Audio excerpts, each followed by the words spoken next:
สิได้น้องมาเคียงคอโอ้สาวพาลานขอวอนน้องอย่าเน่งนานอย่าเฝ้าผักสายตักอายอย่าได้ตัดหอนอายหักเจ้าหลายบ่เป็นอันกินอันนอนจึงฝากบทเพลงมาวอน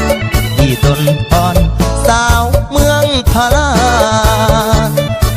สาวพาลานใส่น้ำใจเพื่อเพื่อเพเป็นบุญอายแท้วันนี้จึงได้พบทา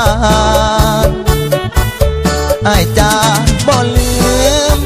วันนั้นที่เล่นสงกรานต์กับน้องจอมขวัญตาวันมาเมืองพาลานใส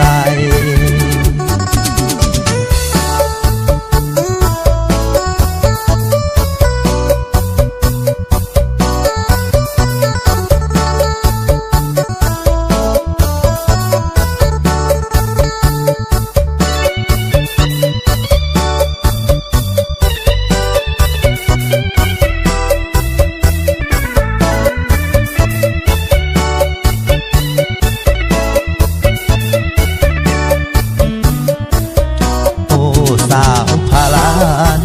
ขอวอนน้องอย่าเน่งนานอย่าเฝ้าผักสายถ้าอายอย่าได้ตัดหอนอายหักเจ้าหลายบ่เป็นอันกินอันนอนจึงฝากบทเพลงมาวอนที่ต้นอ่อนสาวเมืองพาลานสาวพาลานใส่น้ำใจเพื่อเพเป็นบุญอายแท้วันนี้จึงได้พบทานอายจะบ่ลืมวันนั้นที่เล่นสงกรานต์